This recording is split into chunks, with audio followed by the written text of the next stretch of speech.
Youssou Ndour à Bruxelles. Youssou Ndour à Bruxelles le 27 juillet. Youssou Ndour au Palais 12.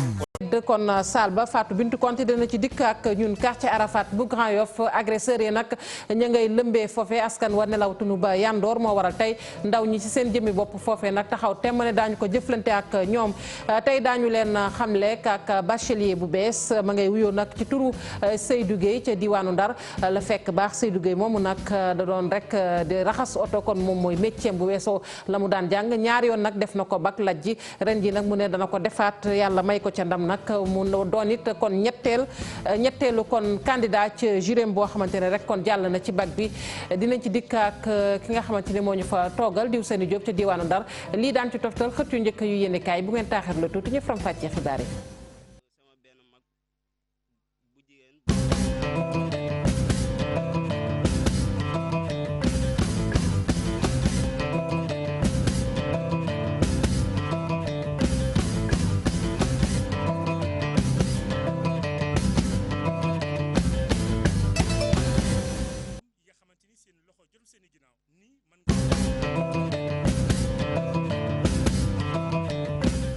dale na jàmm ci xibaaru digg bëccëg bi ñu tàmbali ko fële ci diwaanu Tambacounda ak ni ma ko waxee woon sànq nag muy bâtiment ba nga xamante ne nag dafa daan woon bâtiment boobu am na kuñ ca tegoon rek loxo ba defeere ko jébbal ko kon parquet ba muy nag chef de chantier bi tey am na keneen koo xamante ni teg nañu ko loxo ci mbir moomu Moussa Oumar Gueye moo ñu toogal ci diwaanu Tambacounda Moussa Oumar Gueye maa ngi lay nuyu. ma ngoog Moussa Oumar ndax mën nga nu rek tënkal li xew ci bâtiment boobu daanoon wax naa ko léegi ñaari nit jot nañu leen cee teg loxo. jërëjëf ni nga ko waxee ndaxte ci alxames bi ñu génn dina am ci nga xam ne luy toll ci téeméer ak ñaari millimètre taw na ci Tambacounda ca fajar sa la ñu gis nag bâtiment bi daal di daanu wetu fii nga xam ni moom mooy ci quartier Salikene ci noonu nag ki nga xam ni moom mooy jiital diwaan bi di gouverneur Bouya Amar ak ki nga xam ni mooy député maire Mame Balla Lo ñoom ñëpp ku ci nekk ne woon nga ni danañu fexe daal ba ibbi benn enquête ba képp koo xam ni sa loxo mi ngi ci biir daanaka daal ñu xool ana nan lañ koy jëflanteeg yow ci wàllu bi yoon ci noonu nag chef de chantier bi la ñu dëkkoon jàpp ni ki dëkk démb waaye nag tey ji ci suba ni ki démb ñu jàpp keneen ki nga xam ni moom mooy benn agent buy liggéey ci service urbanisme ñoom ñoo yor lépp lu jëm ci wàllu tabax moom nag dañ koy tuumaal lu jëm ci wàllu abus de confiance ndaxte nee nañu ki nga xam ni moom moomoon bâtiment bi daal naka jox luy toll ci fanweer ak juróomi junni ci suñuy koppar ngir nag permis construire ak yeneen yi mu war a àndal fi mu ne nii daal mën nañ jàpp ni ñooñu ñaar la ñu tegagum loxo askan wi nag ñuy xool ana fan la wànnent di mujjee ak gëtam ak bâtiment boobu ak yeneen i bâtiment sax yoo xam ne ñu ngi ci dëkk bi nan la ñu war a def daal Fatou Kiné ba respecté lépp lu jëm ci wàllu norme de construction fii ci Tambacounda. balaa ñuy tàggatoo rek nga dikkaat ci beneen ponk bu am solo ëllëg ca diwaanu Tambacounda wax naa ko sànq daañu samp rek ab chambre criminelle muy nag lu am solo ndax ñi nga xamante ne caabi da leen di féete ginnaaw dañ leen di teelu yàgg te duñ leen àtte. jërëjëf parce que dafa am ki nga xam ne moom mooy procureur nekk fii ci tribunal grande instance muy Demba Traoré moom ak substitut bi sax moom ak Diawo daanaka tey dañu woote woon benn point de presse ngir nag waajal lu jëm ci wàllu chambre criminelle boobu nga xam ni war na tàmbali ni ki ëllëg chambre bi yoon nag ñu ni am na fukki dossier yoo xam ne war nañ ko àtte limu ñu nu war a àtte toll na ci fukk ñeent ñi nag ay soxna lañu ñu nu war a àtte am na ci ñoo xam ne mbooloo def katu njombe lañu ñoo xam ne dañ daan sàcc di yori gànnaay am na ci ñoo xam ne dañ leen di tuumaal dañu bëggoon faat bakkan am na ci ñoo xam ne dañu def li ñu naan infanticide am na ci ñoo xam ne itam dañu nekkoon ci wàllu sinébar muy drogue am na benn kaawu meurtre waaye daal ci xayma ak tënk boo xoolee diggante weeru li nga xam ne moom mooy weeru janvier 2016 ak weeru mars bi nga xam ne moom mooy ci jamono ji nga xam ne daal ñu ngi wax gis nañ ni bëri na ñoo xam ni àtte nañ leen ci diggante weeru janvier 2016 ak weeru mai 2018 téeméer ak fanweer ak ñaari dossier jugé nañ ko fii waaye nag yi nga xam ni lépp toll na ci téeméer ak juróom-ñett fukk muy 180 yoo xam ne ay accusé la ñu woon nekkoon fële ca maison d'arrêt correction ñooñu ñëpp àtte nañ leen tax na daal limu ñi nga xam ne dañ daan nekk di tëdd foofu li ñu naan longue détention ñu yàgg fa fekk kenn àttewu leen loolu daanaka wàññeeku na bu baax a baax ba tax fi mu nekk nii mandat de dépôt bi nga xam ne moo gën a màggat nekk ñi nga xam ne ñoo nga ca kaso ba boobu mi ngi dat ci wàllu janvier 2016 bi nga xam ne moo mujj muy mandat de dépôt bi gën a récent boobu ci weeru avril atum 2018 bi ñu nekk nii la ba tax nag ëllëg bu fekkente ni ibbi nañu lii di chambre criminel bi loolu itam bu demee ba ci cappaandaw li kii di Demba Traoré procureur fas na yéene amal benn point de presse boo xam ne bu boobaa dina wax ak askan wi ñëpp dégg bilan li nga xam ne moom lay liggéey fii ci bët 5 Sénégal Tambacounda Fatou Kiné Deme. koy sant bu baax Moussa Omar Gueye doon jokkoo ak ñun ca diwaanu Tambacounda ñu wax ci leneen muy nag fii ci Ndakaaru yegg ba fële rek ca Yoff ak askan wa nga xamante ne ñoom ñooy yeewoo ci APEXI 2Est ak APEXI écologie ñoom nag ñi ngi ci ay jafe-jafe kon mu mel ni balaa ñu yegg foofu rek ñu jokkoo ak Fatou Bintou Konté tamit moom la ñu waroon jël ndax moo ñu nekkal ca procès ba en appel bu Khalifa Sall ni ma ko waxee sànq muy défense ba nag de Sall ba la ñu def Fatou Bintou Konté nuyu naa la. waaw maa ngi lay fay Fatou Kiné Deme. ma ngoog Fatou Bintou lan nga ñu mën a tënk rek ci audience su tey jii wax naa ko léegi muy avocat yi fare ci défense bi dañoo sax geddoon ci suba. waaw comme ni nga ko waxee tey jii nag Fatou Kiné Deme moom mooy juróom-ñeenteelu fan bi nga xam ne procès Khalifa Sall ci la commencé ak ay co-prévenus am tey nag avocat de la défense yi comme démb ki nga xam ne moom moo di woon procureur dafa taxawoon def déclaration tey nag avocat de la défense yi soulevé woon ci ay yenn yoo xam ne daal jàpp nañu ne jaarut yoon ay violation de la défense ak article 5 bi nga xam ne moom moo tënk li nga xam ne moom mooy règlement UEMOA ci réquisitoire procureur Lansana Diaby Sy boobee nag le avocat Khalifa Sall li taxaw ne faaw ki nga xam ne moom mooy juge Demba Kandji wax leen ci lu leer tey ci suba nag bi ñu reprendre li nga xam ne moom moo di audience bi juge Demba Kandji dafa fas yéene woon vidé li nga xam ne moom mooy exception yi wante ba mu taxawee dafa jàpp ni li Demba Ciré Bathily wax moom dafa jàpp ni li Demba Ciré Bathily wax daal amul benn solo représenté wul benn caractère amul benn solo représenté wul benn caractère bu sérieux te tamit amul benn lien ak li nga xam ne moom moo di procès bi moom juge Demba Kandji rejeté ko yeneen exception yi nag mu ne mi ngi ko dugal ci li nga xam ne moom la ñuy wax dans le fond ci loolu nag la coow li ne pour nag coow li commencé maître Khoureychi Ba jël parole nag moom mi di avocat bokk ci avocat Khalifa Sall yi jàpp ne ñoom bi procès bi commencé ba tey gisuñu ci seen bopp lépp li nga xam ne moom lañ ci taxawal Cour CEDEAO wax ko ñoom ci seen défense jàpp nañu jamono ñi ba tey kenn faalewu leen ci ba tax ni ñoom dañoo fas yéene décision irrévocable duñ ci dellu si waat li nga xam ne moom mooy prétoire bi mooy audience bi duñ ci taxawati jóge nañ ci tey ci suba nag ñu xëy ñoom ñëpp génn ci salle bi ne ñoom daal duñu waxati lépp dara lu jëm ci procès Khalifa Sall en appel bi ba tax ni nag coow li ne pour ci salle bi coow li bari lool ba ki nga xam ne moom mooy juge Demba Kandji woo gendarme yi nañu évacuer salle bi jamono ji kenn nekkatul ci salle bi maanaam képp ku di journaliste rek a nekk ci salle bi moom ci la commencé waat procès woo ki nga xam ne moom moo di Mamadou Omar Bokoum ki nga moom moo nekkoon ancien percepteur municipal yeggali procès mais avocat Khalifa Sall yi moom dem nañu bu yàgg génn nañ ci procès bi ne ñoom duñu dëggat seen tànk ci salle donc dañoo gedd kon saal ba Fatou Bintou Konté jërëjëf ñu ngi lay jaajëfal bu baax a baax Fatou Bintou Konté askan wa yeewoo ci APEXI 2Est ak APEXI écologie fële la ca Yoff ñoom nag dañoo wàccoon rek ci mbedd yi di ñaxtu li ko waral ñàkkum ndox mu tar moo xamante ne ñu ngi koy dund ay fan a ngi nii Souadou Ndiaye taataan na yenn kàddu ñu teewlu leen. 2008 laa fi dëkk ba tey maa ngi nii aw ma ndox. bala maa am ndox ay 2 heures du matin 3 heures du matin mu ñëw tuuti léeg du ñëw fi mu ne koor ga ba léegi amuma ndox damay wàcc daw ci setene wala ma dem sama kër xarit yi fii wut fa ndox ñëwaat metti na trop. dañoo sonn ndax ñun ay mag lañ man ba ma dëkkee APEXI laa futi ndax damaa root ba tas waaw amatuñu ndox kon nag nañ ñu dimbale gis nga ni ma woowee dara ndax root rek moo ñu ko yóbbee 2005 laa fi taxu si ba léegi musuñu am ndox te ñun ay mag lañu xale yi nekkoon ci suñu kër yi dem nañu sëyi ñii am nañu ay kër ñibbi ci seeni kër jànq mindaan yi daw nañu ndax lu nekk da nga koy xool ci sa bopp di root tuuti toq lañ lay jox balay 3 heures du matin ndox bi arrêté. APEXI 2005 ba léegi dafa am problème ndox mais depuis Kër Momar Sarr loolu dafa gën a yokk SDE ak SONES mënuñu jàpp en otage dañuy fay ndox ñetti yoon dañuy jënd ndox eau minérale mooy ñuy wax Kirène ak yeneen yi pour naan jënd ndox pour sangu mais jënd ndox aussi ci SDE ndax facture yoo xam ne bu ñu ñëwee day yokk boo manqué ngay fay 30 000 francs nga doon fay 10 000 francs manque ñëw nga fay 30 000 francs mais loolu xel mënu ko nangu. facture yoo xamante ne dafay salé facture yoo xam ne da nga koy jot te gisuloo ndox bi nga commencé bi nga consommé donc li ñu jot si facture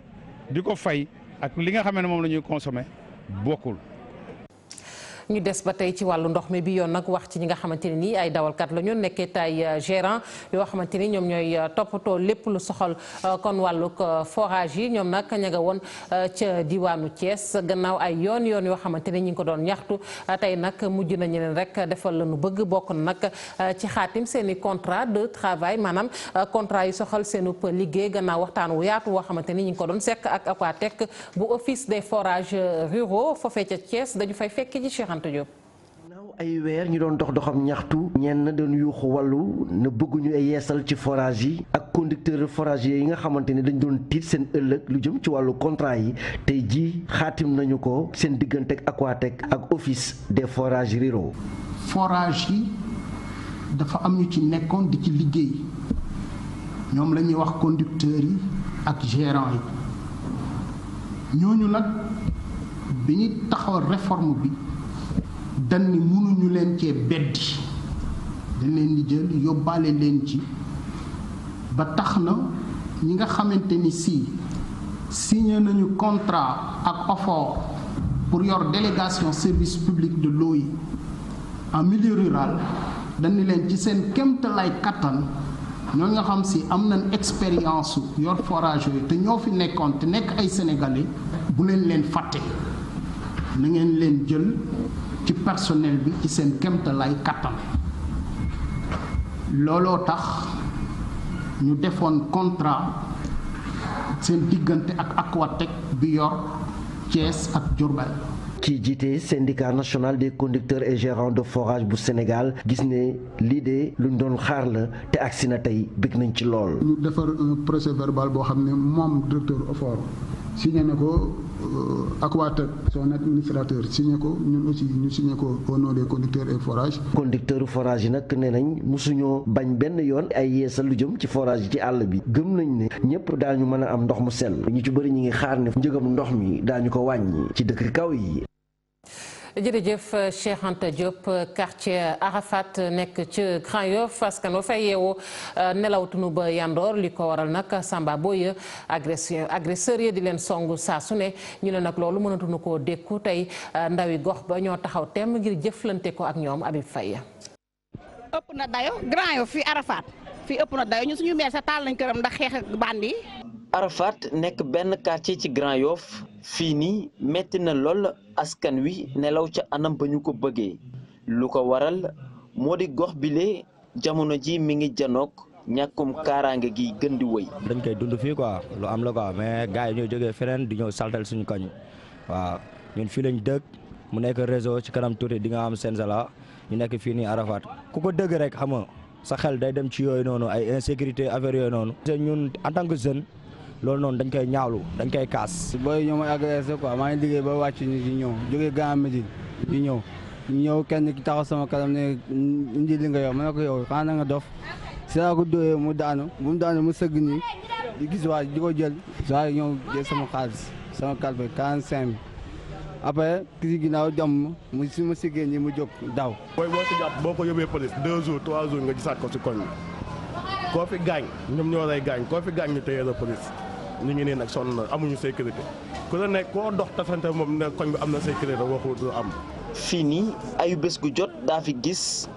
benn ba ñaar ci ay agression ñi fi yeewoo ne ñoom mbir mi fas yéene nañu koo jëlal seen bopp. police nag muy def liggéeyam quoi car macha allah ñooy def seen job mais fii nii flux de population bi moo bëree fii nii mënoo gérer ñëpp mënoo contrôler ñëpp. fii nii dafa mel ni amuñu police wóor na yàlla doo dox yenn heure yi bu guddi jotee événement ñun ñi bu ñuy liggéey ba fajar dañuy bàyyi ba mu leer ñu soog a mën a dox ndax soo génnee ñu koj da jël sa xaalis moo tax dañuy bàyyi ba mu leer ñu soog a mën a dox amul benn kaaraange. ñun ay yat dañuy mujjee ut te tamit kenn duñu gaañ ñuy taxaw di seetaan suñu koñ tamit kenn du fi def lu ñaan ñu koy seetaan. ndaw ñi ñoom ne li ñeel wàllum kaaraangeeg askan wi ak seeni alal fii ci biir Arafat faaw rek ñu gën di ñaax ña fi yeewoo. ñun waa Arafat dañoo sonn ku ñu jàppale kese nag ñu bëgg waaw dañuy woo police mu ñëw wante tamit bu ñëwee tamit après yenn booy tamit ñooy ñëwaat defaat même chose ba jëkk lii nii fan yi doon lañ ko fi def booy dañuy ñëw ay xottu bi téye ñun bu ñu jëlee jam bu ñu leen gaañee ñu téye ñu. lu bëri la quoi lu ñu war a changer la ay sensibilisation la ça va au-delà même de la police quoi waaw su ñun ñoo leen war a ñu jàppale autorités yi jàppale ñu jàppale police bi comme ça fii set quoi. jeunes yi tey mënuñu xeex ak bandi yi parce que tey boo nekkee si koñ nga bëgg a xeex ak bandi yi kon ku la war a aar mooy kii moo la war a aar état. Grand Yoff dajale lu toll ci juróom-benn fukk ak juróom-benn quartier ak benn ci commissariat bu police. teewul police di def ak liggéeyam waaye li ñeel aar kaaraange gox gi doon na lu metti ci ñoom. jërëjëf Habib Faye ñu nga doon yëngu-yëngal nag yuuxu ngir ñu dégg leen waaye dafa mel ni tey kon kilifa yi tontu nañu leen muy commerçant ya nekk ca marché central bu Tivaouane doon sàkku nag ñu setal seen marché boobee maire ba dégg na leen ba nag yëkkate ay agent ñu lëkkaloo ci nag kuréel gi nga xamante ne moom mooy toppatoo lépp lu soxal wàllu mbalit mi ngir rek setal marché central boobu opération ba nag dafa mel ni kon set na wecc.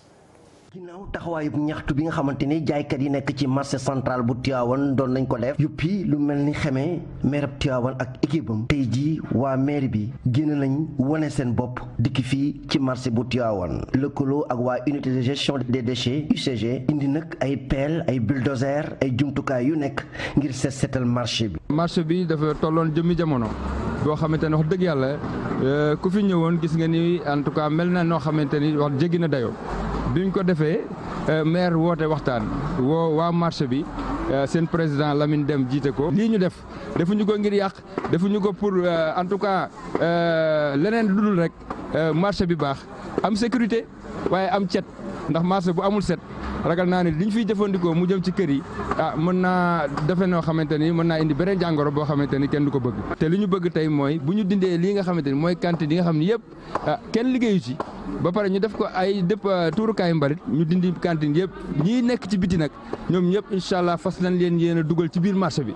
bu ko defee marché bi féete ci biir lépp xew ci biir bu ko defee tali boobu mën a am sécurité nit ñi mën a dem ci jàmm dig si jàmm. premier adjoint au maire bu Tivaouane yokku si ne nag lii ndortale waaye am na ab projet bu am solo boo xamante ni dañuy gën a yeesalaat marché central bu Tivaouane. ku ne gis nga maire signé na ak ADM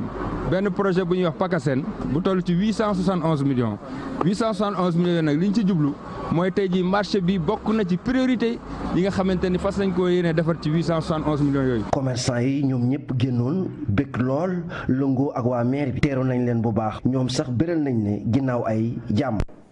mu nekkoon reportage bu Cheikh Anta Diop ñu wax ci wàllu njàng mi fële ca diwaanu Kolda ak candidat yi nga xamante ne nii ña nga bàyyeekoo rek ca école sénégalaise bu Guinée Bissau ngir ñëw nag def si fa BFM seen lim toll na ci ñaar fukk ak juróom-ñeent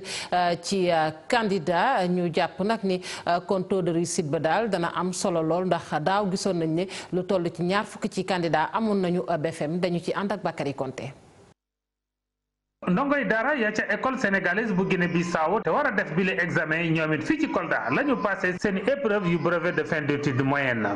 nous avons accompagné nos candidats qui doivent subir aussi. dañoo gunge suñuy candidat fii ci Kolda fi ñuy passé seen i examen certificat ak BFM seen i lim nag baa ngi toll ci ñaar fukk ak juróom-ñeent waaye ñetti ci ñoom ñoo ñëwul ngir ay mariage te xam ngeen suñu bokk pël yi ni ñu mel ak mariage. des régions d'autres c'est de mariage comme vous connaissez. les parents Peul. dafa am benn école privée bu nekk Guinée Bissau ñu naan ko école sénégalaise de Bissau ñun demoon nañ fa dem jotoon nañ fa dem ci mois de mars bee passé inspecteur d'académie ak man mi ñu dem nemmeeku leen seet leen ñëw nañ def ci BFM ñu ngi fii ñu ngi composé centre CM1 bu Kolda commune ñu ngi ci jot a lim fukk ak juróom-benn ñoo xam ne ay xale yu jigéen lañ juróom-ñett ay xale yu góor donc wane na ne que fi mu ngi dox Bissau. daaw 17 candidats la boobu école Guinée Bissau présenté woon ñu amoon si fukki at mi te ren it seen i chef d'établissement am na yaakaar ndagam defuñu benn grève te seen i professeurs yi jàngale nañu seen i programme bi mu jeex ngir examen BFM bi jàll ci anam yi gën ren dañoo jox chef de centre yi ay clé USB fu ñuy dencee seen i données yu seen i centre. dafa am benn logiciel bi ñu jox président de jury yi ak benn clé USB boo xam ne ci la ñuy defee traitement données yi dañuy jéem a informatiser examen bi pour muy gën a gaaw ci mbirum traitement examen yi également mu mën a topp rythme bi mu mën a ànd ak jamono. ginnaaw bi ñu defee ab tournée ca centre d'examen yi ñi fi ngànk wàllu njàngale mi dañoo fekk fu ne examen baa ngi wéy ni mu waree. fépp fu ñu jaar alhamdulilah noté ñu benn jafe-jafe benn problème amul que sant yàlla. ren département Kolda daa enregistré 3499 candidats te xale yu jigéen yi toll ci ñeent fukk ak juróom-ñett ci téeméer yu ne. Abdoulaye Diallo ñu koy jaajëfal bu baax a baax ñu dem ba diwaanu Ndar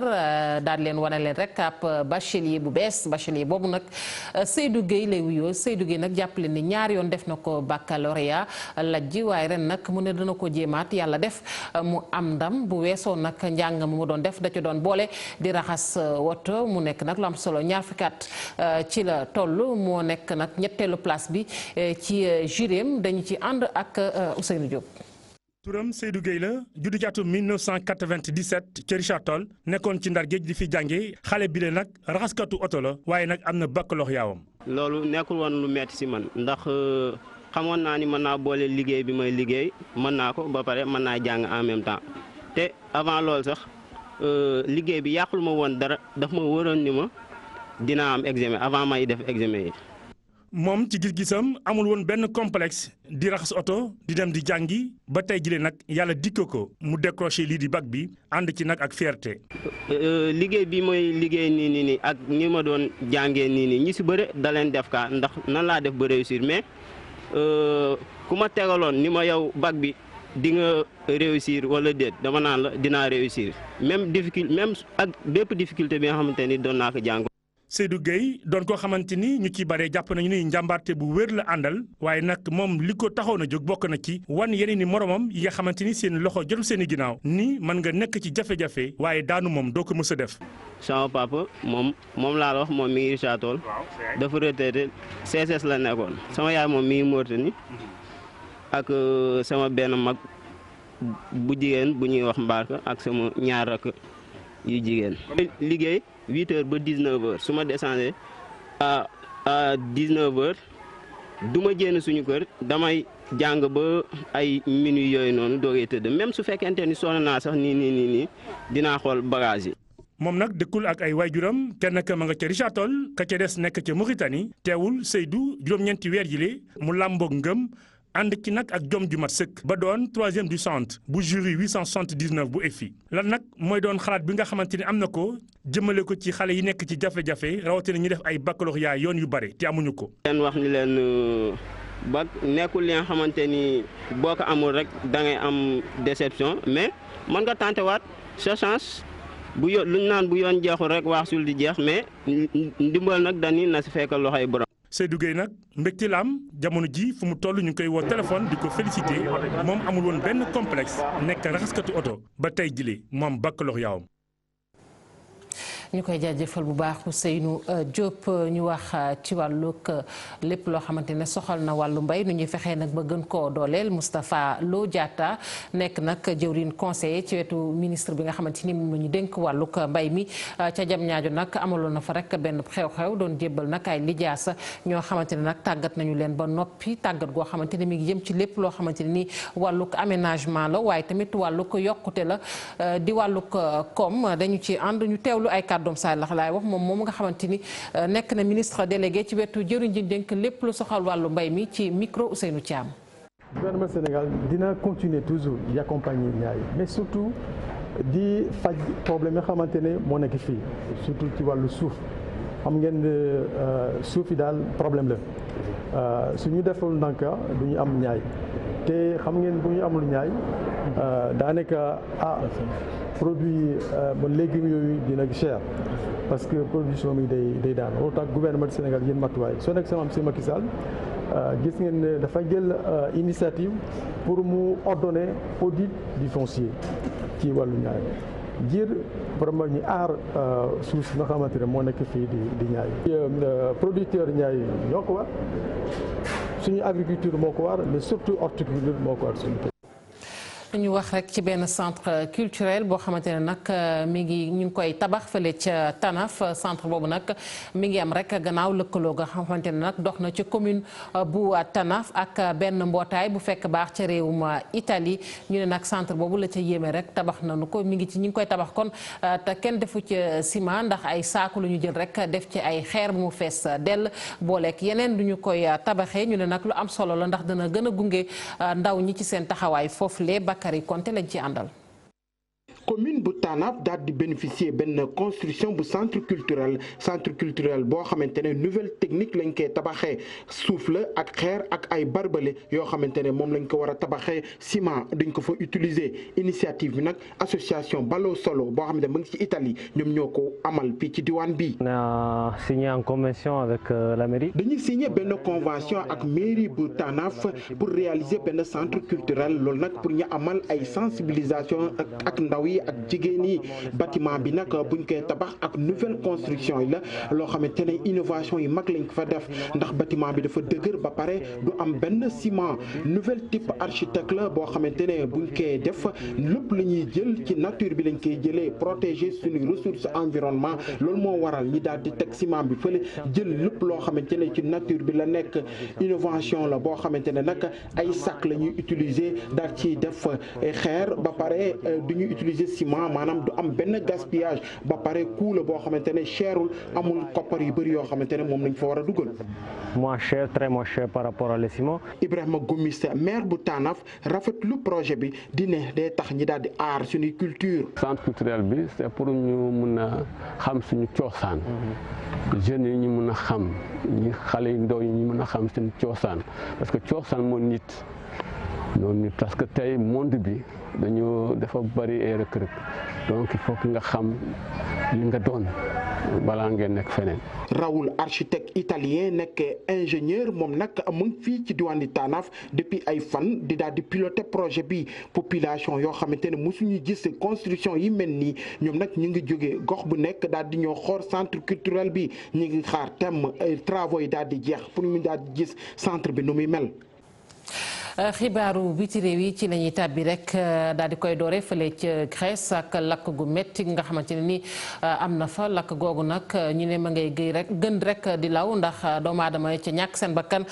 bari na ci Afrique du Sud foofu it am na rek ab ndaje mu am solo moo xamante ne ñoo ngi ko fay amal ndaje ba nag sommet de BRICS la ñu ko duppee bu ñu ko déggee réewum kon Belgique dana ca bokk ak réewum Russie waaye dana ko yaata rek ba ci réewi Afrique yi njiitu réew bu Sénégal sax di Macky Sall ci jamono ji ma nga fa fecc Afrique du Sud waaye ci Côte d'Ivoire la ñu koy doore ak Guillaume Soro mi nga xamante ne kon noppi na rek ngir samp ndëndëm ngir jiite réew ma dañu ci ànd ak kii di Cheikh Diop. xibaaru biti réew yi dañ koy doore ca Côte d'Ivoire ñenn ci ñi nga xam ne rek ñoom ñoo fa yeewoo jamono yi daal dañuy fippu ci kàddu yi nga xam ne njiitu assemblée nationale yëkkati woon na ko ginnaaw bu mu doon amal ab janoo ak way taskatu xibaar yu RFI ni ki gaaw bi ci jamono yooyu nag ki nga xam ne moom moo di Guillaume Soro mi ngi fexe rek naka lay mën a sampee ndëndëm ci langu politique bi ci élection yi nga xam ne rek dëgmal nañ ko ci atum 2020 yenn ci ay partisans yu ex premier ministre bu Laurent Gbagbo ak itam Alassane Dramane Ouattara jamono yi nag ñu ngi koy rek daal di encouragé ngir rek mu gën a dëggal boppam ci yooyu li jongante bu ñu fa jógee ñu dem ci Afrique du Sud ni ki tey ji nag nañ fa amal li nga xam ne rek moom moo di sommet des BRICS sommet des BRICS nag moo di ëmb pays yi nga xam ne rek moo di Brésil Russie Inde Chine ak itam Afrique du Sud ñoom ñooñee nag dinañ lëlu ci diirug ñetti fan daal di fexe rek ni ñu jonoo ak ki nga xam ne moom moo di Donald Trump juróomi dëkk yooyu nag li ñu bëgg moom moo di rek gën a ñoŋal li nga xam ne moom moo di wàllu koom ñu dem ca Grèce jamono yi ab lakk bu mutti moom moo fa am ba lu tolloog 79 ci ay doomu aadama daal di ci ñàkk seen ay bakkan waaye itam ay junni doomu aadama daal di ci gaañu li waral lu ni mel nag jamono yi tegaguñ ko gët waaye lu ñu mën a wax rek moom moo di sapeur pompier ab bépp matuwaay boo xamante ni rek dina mën a tax boobu le lakk daal di fay ñu ngi koy jéem ba keroog ba ñuy teg gët ki def lu ni mel.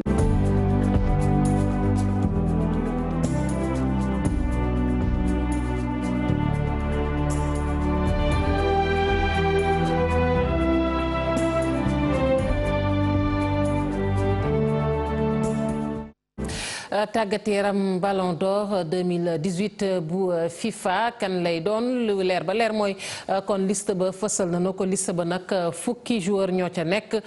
fii nag ci Afrique nee ñu kenn kese la ñu rek xàmmee ca liste boobee muy Mohamed Salah muy doomu Égypte boobule Mamadou Ndiaye.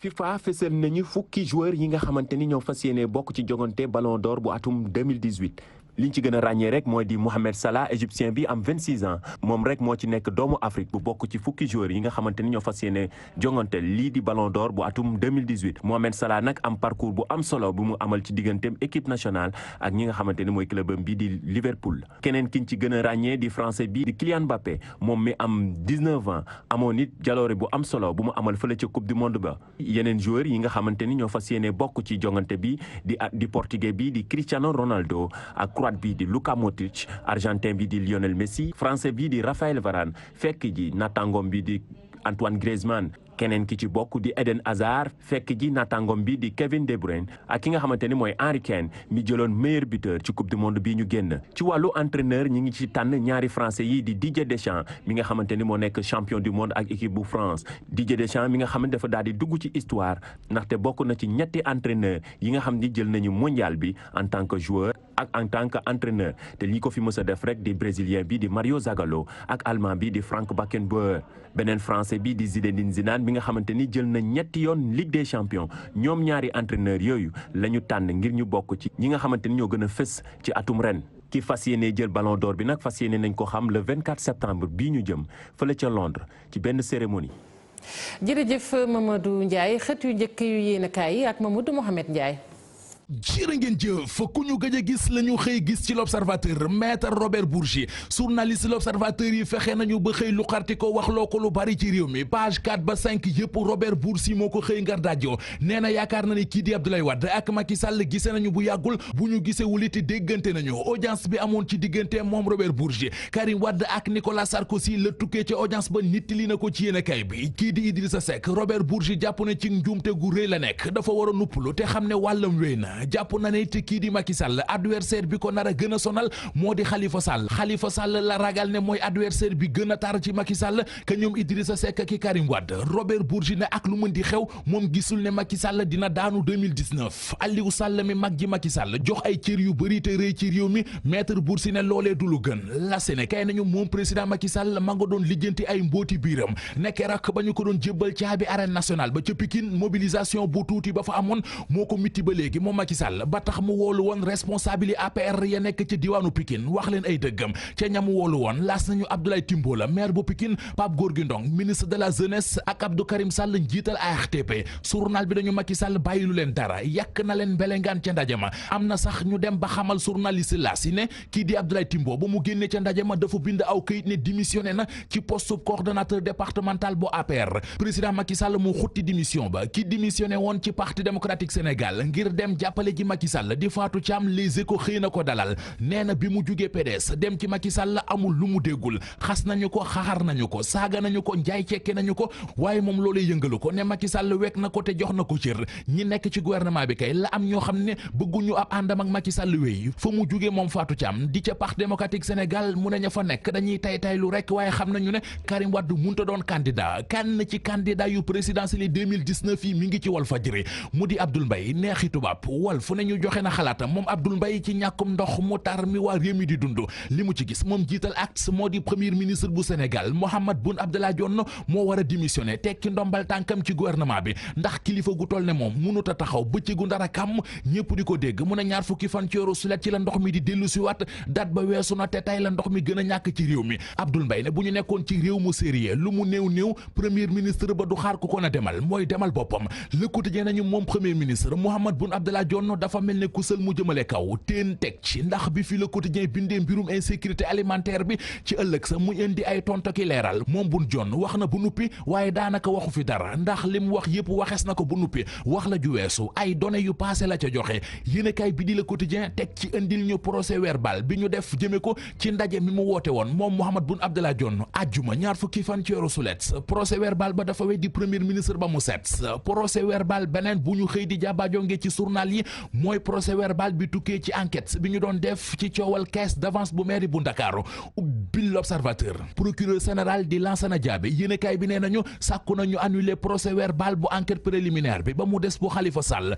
léegi ko nañu procureur général bi kay di Lansana Diabe démb yëngal na tribunalum Ndakaaru ne fu ko kenn foogeewul fël-fël Soleil national xamal ñu ne li avocat Khalifa Sall yi doon wut su mu di ñu annuler li ñuy toppee seenub client di Khalifa Ababacar Sall loolee parquet bi bañ na ko Rewmi Quotidien ne ko du lépp la bañ ne am na ci lëf lu mu annulé enquête dina kay di laaj kii di procureur général Lansana Diabe li mu nekke mooy lan fa ma jëm moo di ci lambu ji ak journal enquête mi ñu xamal ne kii di Eumeu Sène open press ba mu doon def démb mujjut a yegg ndax yi fii dafa demoon ba jaxasoo rajax ji mel ne tulleeg màlle Eumeu Sène mujju gedd dem ñibbi journal Source A nañu aw ñoñam moom Eumeu Sène di waa Pikine ñoo ko yàqal aw xewam Record yéene kay nañu moom borom tay shinga Eumeu Sène ba mu ñëwee xamul lu ko mbiri di nirool ndax jaxasoo gu mu jaxasoo désordre total ca la gedd dem yoonam La Tribune nañu Eumeu Sène dafa gedd aw ñoñam sunu lamb nañu open press ba démb la woon ca stade Alassane Djigo waaye dafa mujj lajj. jërëjëf Mamadou Mabène Ndiaye yéen it sant nañu leen gërëm leen rédaction bi dig na leen daje ci yeneen jotaayu xibaar ñu leen ñaanal kenn daluk jàmm te di ko sàkku ci yéen.